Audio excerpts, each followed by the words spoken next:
कहानी की शुरुआत में हम जैक नाम के एक कैदी को देखते हैं जो पिछले 10 सालों से जेल में है, क्योंकि आज से 10 साल पहले जैक ने एक लड़के को जान से मार दिया था, जिस वजह से जैक को 10 साल की सजा हुई। लेकिन आज जैक की 10 साल की सजा पूरी हो चुकी है और फिर जेल में अपनी सजा काटने के बाद हम जैक को ट्रेन में देखते हैं और वो ट्रेन से अपने गांव की तरफ जा रहा होता है। अब जैक पूरी तरह से बदल चुका है और वह बिल्कुल एक नॉर्मल इंसान की तरह गांव वालों से मिलना चाहता है। साथ ही वो खुद को सुधारने के लिए अपने पास एक डायरी भी रखता है जिसमें उसने लिख रखा है कि वो कभी शराब नहीं पिएगा, न वो कभी फाइट करेगा और न ही कभी रोएगा। अब यहाँ जैक कुछ खाना खाता है और खाना खाने के बाद वो डायरी में खाने का काम काट देता है, यानी कि उसने इस काम को कंप्लीट कर दिया है। अब गांव पहुंचने के बाद वो सबसे पहले अपने स्टेप मॉम के रेस्टोरेंट में जाता है, जहां उसकी सौतेली माँ तो मौजूद नहीं होती, लेकिन उसकी स्टेप सिस्टर रेस्टोरेंट में होती है। दरअसल जैक का इस दुनिया में कोई भी परिवार नहीं है और आज से 10 साल पहले इस होटल की मालकिन ने जैक को अपना बेटा बनाकर अडॉप्ट किया। अब यहाँ जैक की स्टेप सिस्टर को जैक कुछ खास पसंद नहीं आता, इसलिए वो जैक से कहती है कि मॉम अभी यहाँ रेस्टोरेंट में मौजूद नहीं है,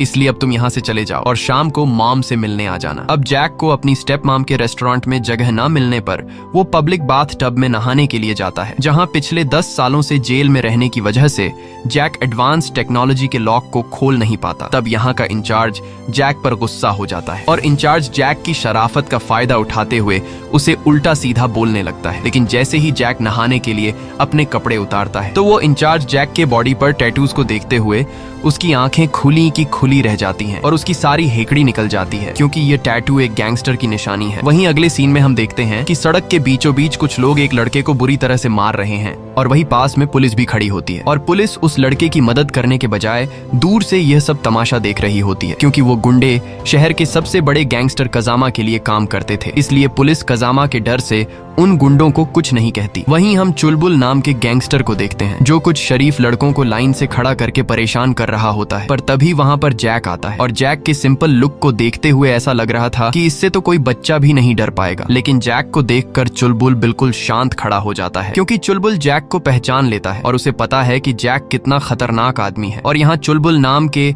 उस गैंगस्टर के जैक को रिस्पेक्ट देते हुए हमें एक बात तो समझ आती है कि जैक अपने समय में कोई हल्का फुल्का गैंगस्टर नहीं था। इसके बाद जैक शहर के एक दूसरे गैंगस्टर के पास जाता है जिसका नाम शिंची है और शिंची जैक का पुराना दोस्त है। यहाँ हमें पता चलता है कि एक टाइम था जब शिंची और चुलबुल दोनों जैक के सामने दुम हिलाते थे। दरअसल ये दोनों जैक के लिए काम करते थे और जैक इन दोनों का बॉस था। लेकिन वक्त इतनी जल्दी बदल गया कि आज शिंची जैक से कहता है कि अगर तुम्हें मदद की जरूरत हो तो मुझे जरूर बताना, मगर जैक अब एक सिंपल जिंदगी जीने के लिए ऐसे लोगों से बिल्कुल भी दूर रहना चाहता है। और यहाँ जैक शिंची को गुड बाय कहकर चला जाता है। लेकिन शिंची जैक के बाहर आने से खुश नहीं था, क्योंकि उसे डर था कि कहीं जैक मुझसे मेरी कुर्सी छीन न ले। इसलिए शिंची जैक पर नजर रखने के लिए अपने कुछ आदमी लगा देता है, क्योंकि शिंची को अभी भी यकीन नहीं हो रहा था कि इस शहर पर राज करने वाला यह आदमी आज इतना कैसे बदल गया है। अब जैसे ही शाम होती है तो जैक अपने स्टेप मॉम के रेस्टोरेंट पर जाता है, जहां उसकी स्टेप सिस्टर जैक को देखकर अपनी माँ को आवाज देती है और जैक की स्टेप मॉम जैक को देखकर बहुत खुश हो जाती है और दौड़ते हुए आकर जैक को गले लगाती है। इसके बाद ये तीनों खाने के टेबल पर बैठते हैं और यहाँ रेस्टोरेंट की मालकिन जैक को अपने हाथों से खाना खिलाती है। अब वैसे तो जैक उसका अपना सगा बेटा नहीं था, लेकिन वो जैक को अपने सगे बेटे से भी ज्यादा प्यार करती है। लेकिन जैक की स्टेप सिस्टर को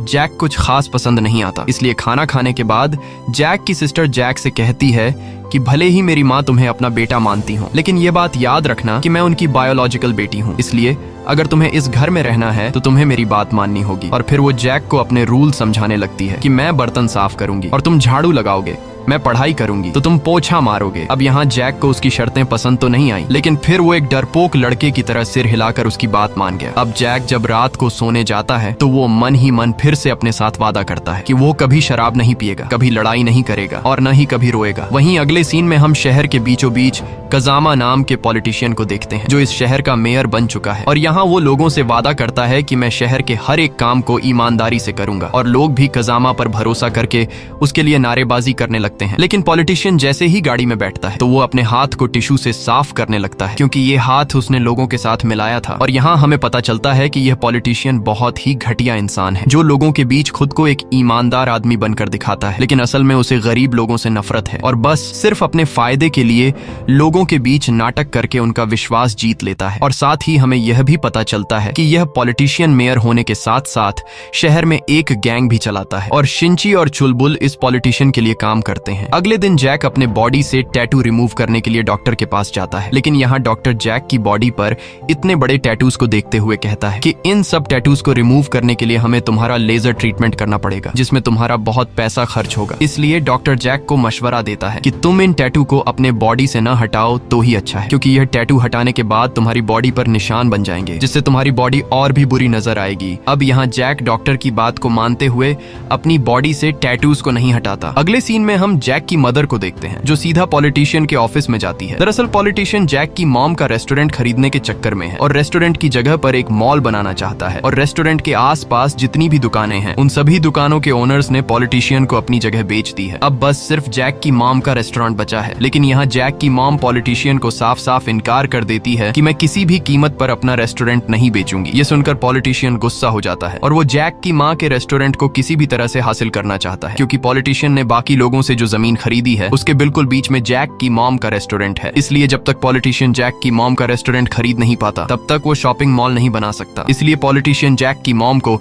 उसकी जमीन का डबल कीमत देने का ऑफर करता है, लेकिन जैक की मॉम इनकार करके वहां से चली जाती है। वहीं रात को जैक छत पर सिगरेट फूंक रहा होता है, तभी उसकी बहन वहां आती है और जैक अपनी बहन को देखते ही सिगरेट छिपा लेता है, लेकिन उसकी बहन को पहले से पता था कि जैक सिगरेट पी रहा है, इसलिए वो जैक से कहती है कि जो काम तुम कर रहे थे उसे जारी रखो। अब यहाँ जैक फिर से सिगरेट पीने लगता है। तब उसकी बहन उससे कहती है कि मुझे सिगरेट की स्मेल पसंद नहीं है। ये सुनकर जैक सिगरेट फेंक देता है और शराब की तरह सिगरेट को भी अपनी डायरी में काट कर हमेशा के लिए छोड़ देता है। अगले दिन जैक एक कार गैराज में काम पर लग जाता है और वो पूरी मेहनत और ईमानदारी के साथ पैसे कमाने का फैसला करता है। और तभी वहाँ पर 2 पुलिस भी आ जाते हैं और यहाँ एक पुलिस जैक को कार गैराज में काम करते हुए देखकर हैरान रह जाता है और अपने साथी से कहता है कि मुझे तो यकीन नहीं आ रहा कि जैक इतना ज्यादा बदल गया है। अब यहाँ वो पुलिस वाला अपने साथी को जैक की पुरानी जिंदगी के बारे में बताते हुए कहता है कि यह वही जैक है जिससे कभी शिंची और चुलबुल दोनों डरा करते थे और हर वक्त जैक के पीछे कुत्ते की तरह दुम हिलाकर भागा करते थे और जैक को अपना बॉस मानते थे, क्योंकि जैक बहुत ही खतरनाक फाइटर था। पूरा शहर जैक से डरता था और जैक पूरे शहर में फेमस हो गया था। अब यहाँ वो पुलिस जैक के बारे में और बताते हुए कहता है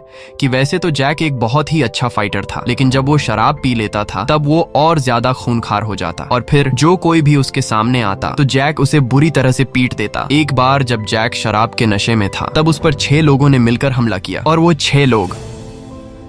पॉलिटिशियन कजामा ने जैक को मारने के लिए भेजे थे, लेकिन जैक अकेले ही एक एक करके उन सभी लोगों को बुरी तरह से पीटने लगा और इस दौरान जैक के दोनों साथी चुलबुल और शिंची जैक की मदद करने के बजाय साइड पर खड़े होकर यह सब देख रहे थे। और फाइट के दौरान जैक ने एक लड़के को तो इतने बुरे तरीके से मारा कि उसकी जान ही चली गई और फिर उस लड़के की मौत के जुर्म में जैक को 10 साल की सजा हुई। और जैक के जेल जाने के बाद चुलबुल और शिंची जैक के बने बनाए बिजनेस का फायदा उठाकर शहर पर हुकूमत करने लगे, लेकिन इस खेल का मास्टरमाइंड पॉलिटिशियन कजामा था। और फिर पॉलिटिशियन ने चुलबुल और शिंची को उसके गैंग में शामिल होने की ऑफर दी। अब चुलबुल और शिंची जैक की तरह बहादुर नहीं थे कि यह दोनों पॉलिटिशियन से लड़ पाते, इसलिए यह दोनों पॉलिटिशियन के लिए काम करने लगे और तब से यह दोनों पॉलिटिशियन के पालतू बने हुए हैं। वहीं हम जैक की बहन को क्लासरूम में देखते हैं, जहां मैथ के सब्जेक्ट के दौरान जैक की बहन को चक्कर आने लगते हैं, क्योंकि वो मैथ में बहुत ही ज्यादा कमजोर थी। और क्लास की छुट्टी होने के बाद जैक की बहन अपनी टीचर से कहती है कि क्या मैथ पढ़ना जरूरी है। ये सुनकर टीचर मुस्कुराती है। वहीं जैक स्कूल से अपनी बहन को लेने के लिए आया होता है और तभी टीचर की नजर जैक पर पड़ती है, जिसे देखकर वो पूरी तरह से शॉक हो जाती है। दरअसल जैक के जेल में जाने से पहले जैक और टीचर एक दूसरे के साथ रिलेशनशिप में थे और यह दोनों ही एक दूसरे से बहुत प्यार करते थे। और अब 10 साल बाद जैक को देखते ही टीचर पहचान लेती है, जिसके बाद यह दोनों एक पार्क में आकर बैठते हैं और यहाँ यह दोनों अपने पुराने दिनों को याद करते हैं। जैक यह देखकर बहुत खुश था कि उसकी गर्लफ्रेंड एक टीचर बन गई है। यहाँ हमें यह भी पता चलता है कि टीचर जैक से जेल में भी मिलने आई थी, लेकिन जैक ने टीचर से जेल में मिलने से इनकार कर दिया था, क्योंकि जैक नहीं चाहता था कि टीचर पूरी जिंदगी उसका इंतजार करती रहे, बल्कि वो चाहता था कि टीचर उसे भूलकर एक अच्छी जिंदगी की शुरुआत करे। अगले दिन जैक जब अपनी बहन को स्कूल से वापस घर लेकर आ रहा होता है, तब यह दोनों एक मोबाइल की दुकान पर रुकते हैं और यहाँ जैक की बहन को एक मोबाइल पसंद आ जाता है, लेकिन पैसे ना होने की वजह से वो मोबाइल को खरीद नहीं सकती थी। तभी वहाँ जैक की बहन का लवर पास में से गुजरते हुए इन दोनों को देख लेता है और इन दोनों को एक साथ देखकर वो काफी गुस्सा हो जाता है। अब जब ये दोनों पास के स्टॉल से कुछ खा रहे होते हैं तभी लवर भैया आकर जैक को लात मारकर नीचे गिरा देता है। दरअसल ये लड़का जैक की बहन को पसंद करता है, लेकिन जैक की बहन को इस लड़के में कुछ खास इंटरेस्ट नहीं है और यहाँ लवर भैया इसलिए गुस्सा होते हैं क्योंकि पिछले कई दिनों से वो जैक और उसकी बहन को एक साथ देख रहा है। उसे यह नहीं पता कि यह दोनों भाई बहन हैं, बल्कि उसे लग रहा है कि इन दोनों का चक्कर चल रहा है। इसलिए अब यहाँ लवर भैया पहले तो खुद जैक को पीटता है और जब लवर भैया थक जाता है तो वो अपने आदमियों से जैक को पिटवाता है, लेकिन जैक उन्हें कुछ नहीं कहता और चुपचाप मार खाता रहता है क्योंकि उसने न लड़ने की कसम खाई है। पर तभी मार खाते दौरान जैक की शर्ट फट जाती है और जैक की बॉडी के सारे टैटूज नजर आने लगते हैं। ये देखकर सभी लोग डर के मारे रुक जाते हैं और लवर भैया के भी गले में सांस अटक जाती है कि साला ये तो गलत आदमी से पंगा ले लिया। अब यहाँ जैक बिना इन लोगों को कुछ कहे चुपचाप अपनी बहन को लेकर घर की तरफ जाने लगता है और घर आकर उसकी बहन जख्मों पर लगाने के लिए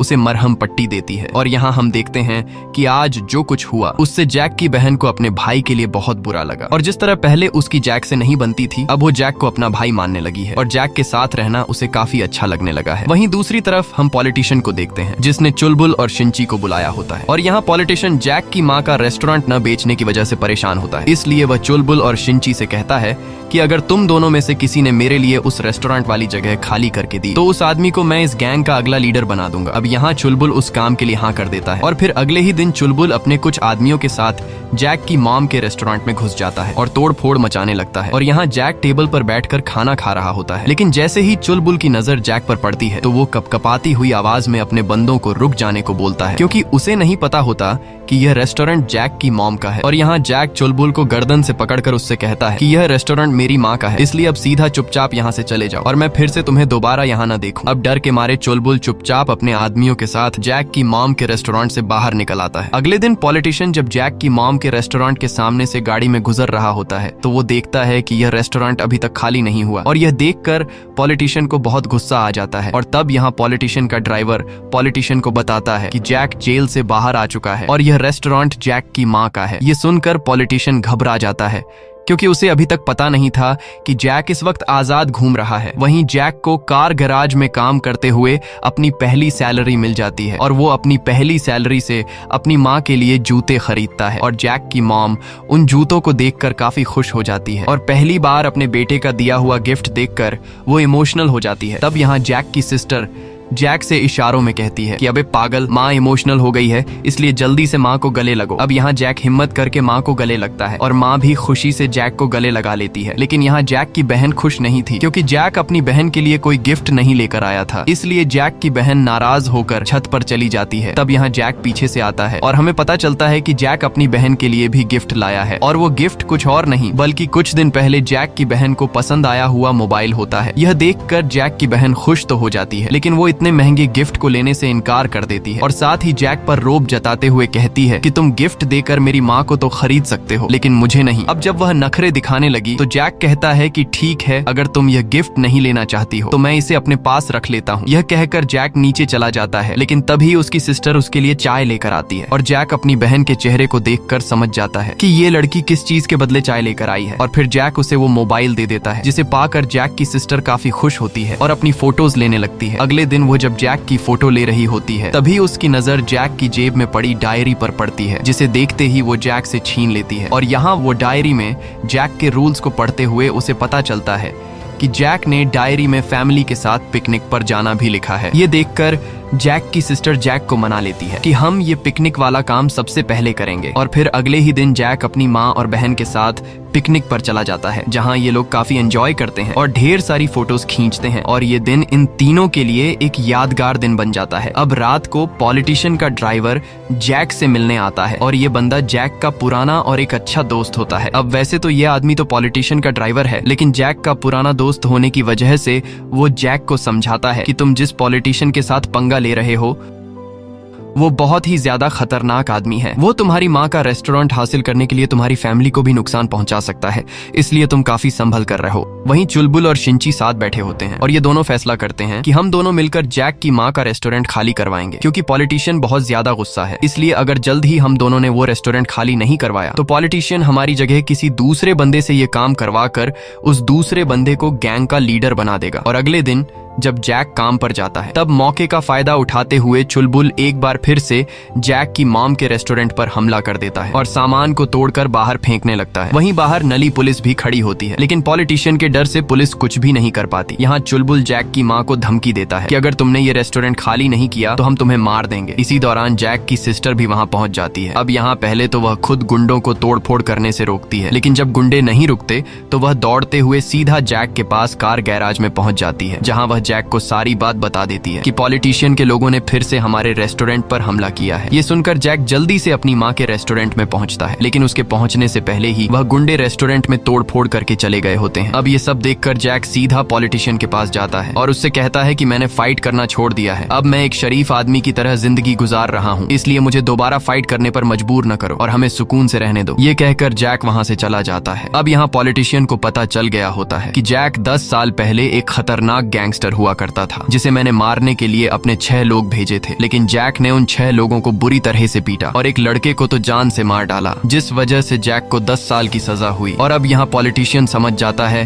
कि जब तक मैं जैक को रास्ते से हटा नहीं देता तब तक मैं रेस्टोरेंट को हासिल नहीं कर सकता। इसलिए पॉलिटिशियन अपने कुछ गुंडों को कॉल करके जैक को फिर से जेल में डालने का प्लान बनाता है, और अगर एक बार जैक जेल में चला गया तो उसका काम आसान हो जाएगा। और अगले दिन जब जैक कार गैराज में काम कर रहा होता है, तभी उसके पास पॉलिटिशियन के भेजे हुए गुंडे गाड़ी में आ जाते हैं और यहाँ वो गुंडे जैक से कहते हैं कि हमें अपनी गाड़ी में एक जहाज की तरह विंग्स लगवाने हैं। ये सुनकर जैक मुस्कुराता है। दरअसल ये गुंडे प्लान के मुताबिक जैक से लड़कर उसे झगड़ा करने के जुर्म में जेल में डालना चाहते थे, जिसके लिए उन्होंने पहले से पुलिस की गाड़ी कुछ दूरी पर खड़ी कर रखी थी। और यहाँ ये लोग जैक पर हमला कर देते हैं और उसे बुरी तरह से पीटने लगते हैं। और यहाँ गुंडे जैक को बार बार उकसाने लगते हैं ताकि वो इन पर हाथ उठाए, और फिर पुलिस आकर जैक को मारपीट के इल्जाम में जेल ले जाए। लेकिन जैक उन लोगों पर पलटवार नहीं करता और चुपचाप मार खाता है। वहीं पुलिस की गाड़ी के पास खड़े 2 गुंडे पुलिस से कहते हैं कि जाओ और जैक को पकड़कर जेल में डाल दो। लेकिन यहाँ पुलिस भी गुंडे से कहती है कि हम सिर्फ पीटने के लिए जैक को जेल में नहीं डाल सकते, अगर जैक तुम में से किसी पर हाथ उठाए तब जाकर हम जैक को पकड़ लेंगे। और इस तरह से जैक को जेल में डालने की इनकी प्लानिंग फ्लॉप हो जाती है। अब रात को जैक जब अपनी माँ के साथ रेस्टोरेंट में होता है, तभी वो लड़का जो जैक की बहन को पसंद करता था वो रेस्टोरेंट के अंदर आता है, और वो लवर भैया जान गया था कि जैक कौन है, इसलिए वो जैक की माँ को बुरा भला कहते हुए बताता है कि आखिर तुम कैसी औरत हो, जिस लड़के ने तुम्हारे बेटे को मार दिया आज तुमने उसे अपना बेटा बना लिया, पता नहीं आखिर तुमने अपने बेटे के हत्यारे को कैसे अपना बेटा मान लिया है। ये सुनकर जैक उस लड़के को गले से पकड़ लेता है, लेकिन अब देर हो चुकी थी क्योंकि यह बात जैक की स्टेप सिस्टर ने सुन ली थी। दरअसल 10 साल पहले जैक ने जिस लड़के को मारा था वो लड़का इस रेस्टोरेंट की मालकिन का बेटा था, और उस लड़के को मारने के जुर्म में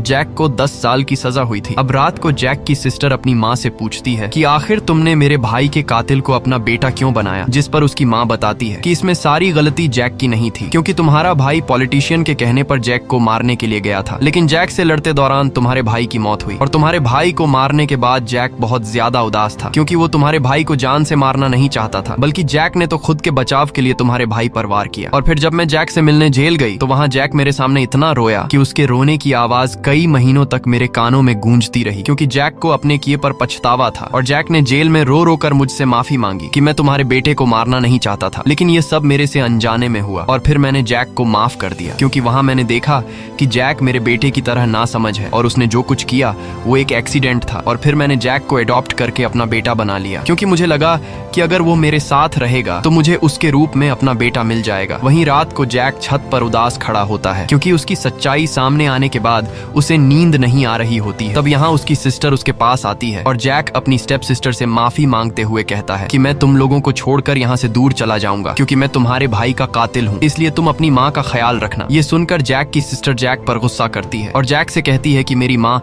तुमसे खुद के बेटे से ज्यादा प्यार करती है और तुम हमें छोड़कर जा रहे हो, अगर तुम चले गए तो हम बिल्कुल अकेले रह जाएंगे। और मेरी माँ जो पहले ही अपने बेटे के जाने का दर्द झेल चुकी है और तुम्हारे जाने के बाद वह पूरी तरह से टूट जाएगी। इसके बाद वो बताती है कि जब मैं छोटी थी तब मेरा भाई मेरी माँ को पैसों के लिए बहुत मारता था, और जिस दिन तुमने मेरे भाई को मारा उस दिन मैं बहुत ज्यादा खुश थी, क्योंकि मैं समझ गई थी कि अब मेरी माँ को मारने वाला कोई भी नहीं है। और यहाँ हमें पता चलता है कि इस लड़की का सगा भाई बहुत ही खराब इंसान था। वह पैसों के लिए अपनी माँ को मारता था और वो क्राइम और नशे की दुनिया में पूरी तरह से डूब गया था। और यहाँ जैक की स्टेप सिस्टर जैक से कहती है कि उस दिन तुमने खुद को बचाने के लिए मेरे भाई को मारा। अगर तुम मेरे भाई को नहीं मारते तो वो तुम्हें मार देता, इसलिए इसमें तुम्हारी कोई गलती नहीं। अब अपनी बहन की इतनी प्यारी बातें सुनकर जैक घर को छोड़ने का फैसला कैंसिल कर देता है। वहीं अगले दिन जैक की माम कुछ सबूत लेकर पॉलिटिशियन के पास जाती है और उससे कहती है कि मुझे पता है कि तुमने ही 10 साल पहले मेरे अपने सगे बेटे को जैक को मारने के लिए भेजा था, लेकिन उसमें मेरा बेटा मारा गया। दरअसल 10 साल पहले पॉलिटिशियन ने जैक और रेस्टोरेंट की मालकिन के सगे बेटे को आमने सामने लाने का प्लान बनाया था, क्योंकि पॉलिटिशियन जैक की कुर्सी को छीनना चाहता था और पॉलिटिशियन को पता था कि अगर इन दोनों लड़कों में से कोई एक भी मारा जाए तो इसमें मेरा फायदा है, क्योंकि अगर फाइट में रेस्टोरेंट की मालकिन का सगा बेटा मारा जाता तो पुलिस जैक को पकड़कर मर्डर के केस में जेल में डाल देती, और अगर जैक मारा जाता तो पॉलिटिशियन का रास्ता वैसे ही साफ हो जाता। इसीलिए दोनों ही हालात में फायदा पॉलिटिशियन को मिलने वाला था। अब यहाँ रेस्टोरेंट की मालकिन पॉलिटिशियन को अपने मरे हुए सगे बेटे की डायरी दिखाते हुए कहती है कि इस डायरी में तुम्हारे सारे काले धंधे के सबूत हैं जो तुम मेरे सगे बेटे से करवाते थे, इसलिए अगर तुम मेरी फैमिली से दूर नहीं रहोगे तो मैं ये सारे सबूत पुलिस को दे दूंगी और फिर तुम्हारा पॉलिटिकल करियर बर्बाद होकर तुम जेल चले जाओगे। साथ ही वो पॉलिटिशियन से कहती है कि जैक ने मेरी वजह से फाइट ना करने की कसम खाई है और अगर मैंने उसे कसम तोड़ने के लिए कहा तो वो तुम्हारे साथ साथ तुम्हारी पूरी गैंग को खत्म कर देगा, इसलिए तुम्हारी भलाई इसमें है कि हमें परेशान मत करो। ये कहकर जैक की मॉम चली जाती है। अब यहाँ पॉलिटिशियन जैक की मॉम की धमकी से काफी गुस्सा हो जाता है और वो समझ जाता है कि ये लोग इतनी आसानी से मानने वाले नहीं है। इसलिए अगले दिन जब जैक की सिस्टर स्कूल से वापस घर आ रही होती है तभी लवर भैया, जो अब पॉलिटिशियन के गैंग में शामिल हो चुका है, वो एक ईंट से जैक की बहन का सिर फोड़ देता है, जिससे जैक की बहन बेहोश होकर नीचे गिर जाती है। इसके बाद जैक की बहन को हॉस्पिटल में एडमिट कर दिया जाता है, जहां उसकी हालत काफी ज्यादा खराब होती है। अब यहाँ रेस्टोरेंट की मालकिन समझ जाती है कि पॉलिटिशियन किसी भी हाल में ये रेस्टोरेंट हमसे छीनना चाहता है और अगर हमने रेस्टोरेंट को बेचने से इनकार किया तो पॉलिटिशियन हमें और भी नुकसान पहुंचा सकता है। इसलिए अब रेस्टोरेंट की मालकिन और जैक पॉलिटिशियन पर रेस्टोरेंट बेचने का फैसला कर लेते हैं, जिसके बाद जैक सीधा पॉलिटिशियन के पास जाता है और उससे कहता है कि हम रेस्टोरेंट को बेचने के लिए तैयार हैं। लेकिन पॉलिटिशियन बहुत ही घटिया इंसान था, वो अब फ्री में इनसे रेस्टोरेंट हासिल करना चाहता था। इसलिए पॉलिटिशियन यहाँ तो जैक से कह देता है कि ठीक है, अब से मैं तुम्हारी फैमिली को परेशान नहीं करूंगा। लेकिन जब जैक अपनी बहन को हॉस्पिटल में देखने के लिए जाता है तब मौके का फायदा उठाते हुए पॉलिटिशियन के लोग जैक की माँ के रेस्टोरेंट में पहुंच जाते हैं, जहाँ जैक की माँ इस रेस्टोरेंट को छोड़ने के लिए अपना सामान पैक कर रही होती है। तभी पीछे से शिंची आकर जैक की माँ के मुंह पर हाथ रख देता है और उसका गला दबाकर बड़ी बेरहमी से जैक की माँ को मार डालता है। अब जैक की माँ को मारने के बाद ये लोग रेस्टोरेंट के कागजों पर जैक की माँ का अंगूठा लगवा लेते हैं और फिर ये लोग जैक की माँ को छत से लटका देते हैं ताकि लोगों को लगे कि जैक की माँ ने खुद ही अपनी जान ले ली है। अब जैक जब अपने घर आता है तो वो अपनी माँ को लटका हुआ देखकर उसके पैरों तले जमीन घिसक जाती है और वो अपनी माँ की डेड बॉडी पर जोर जोर से रोने लगता है। अब माँ के मर जाने के बाद जैक पूरी तरह से टूट जाता है और यहाँ जैक अपनी माँ के जूतों को देखकर बहुत ज्यादा इमोशनल हो जाता है, क्योंकि जैक की माँ ने कहा था कि इन नए जूतों को मैं किसी खास दिन पर पहनूंगी, पर वो खास दिन कभी नहीं आया। अब यहाँ जैक को लग रहा था कि मेरी माँ ने खुद ही अपनी जान ली है, लेकिन तभी जैक अपनी माँ के जूतों के पास शिंची के कान की बाली देख लेता है, जिसे देखकर जैक समझ जाता है कि मेरी माँ को पॉलिटिशियन के कहने पर शिंची ने मारा है। और अब जैक गुस्से से पागल हो जाता है, क्योंकि जिस औरत ने उसे क्राइम की दुनिया से रोककर एक अच्छा इंसान बनाया, वो औरत उन जालिमों के हाथों बेरहमी से मारी गई। और अब माँ के जाने के बाद जैक अपने सभी रूल्स तोड़ देता है और वो सबसे पहले ढेर सारी शराब पीता है, जिसके बाद वो सीधा पॉलिटिशियन के अड्डे पर पहुंचता है, जहां सभी लोग मिलकर पार्टी कर रहे होते हैं। लेकिन जैक को देखते ही सभी लोग एकदम रुक जाते हैं और यहाँ जैक कहता है कि मैं पिछले 10 सालों से खुद को बुरे कामों से रोक रहा हूँ। मैंने कसम खाई थी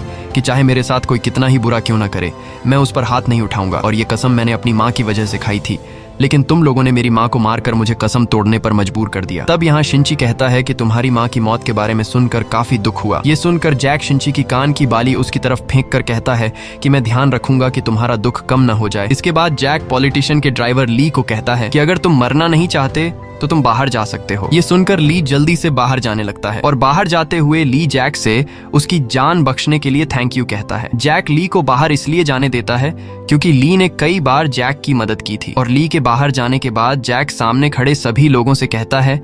कि तुम में से किस आदमी ने मेरी बहन पर हमला किया था। तब यहाँ लवर भैया कहता है कि मैंने किया था, बताओ क्या कर लोगे तुम। और फिर लवर भैया आगे बढ़ते हुए जैक पर हमला करने लगता है, लेकिन जैक बड़ी बेरहमी से एक ही झटके में लवर भैया की हड्डियां तोड़कर उसे मार देता है। इसके बाद जैक दरवाजे के पास फैले हुए पेट्रोल में लाइटर फेंककर आग जला देता है, जिससे बाहर निकलने का इकलौता रास्ता बंद हो जाता है और अब यहाँ से बाहर कोई भी नहीं निकल सकता। और फिर जैक एक एक करके पॉलिटिशियन के कई सारे गुंडों को मार गिराता है। यहाँ जैक इतनी फुर्ती से लड़ रहा होता है कि वो किसी के भी कंट्रोल में नहीं आता और वो पूरी तरह से पागल होकर पॉलिटिशियन के गुंडों पर जानलेवा हमले करने लगता है। अब कई सारे गुंडों को मारने के बाद जैक चुलबुल को पकड़ता है और उसे तब तक गले से दबोच कर रखता है जब तक उसकी जान नहीं चली जाती। चुलबुल को मारने के बाद जैक शिंची को पकड़ता है और जिस तरह शिंची ने जैक की मां को मारा था, यहाँ जैक भी शिंची का गला अपने हाथों से दबाकर उसे मार देता है। और अब बचा था जैक की मां का असली कातिल पॉलिटिशियन, और यहाँ पॉलिटिशियन जैक का ये खूनखार रूप देखकर भागने लगता है, लेकिन जैक उसका पीछा नहीं छोड़ता। और फिर जैक पॉलिटिशियन को पकड़कर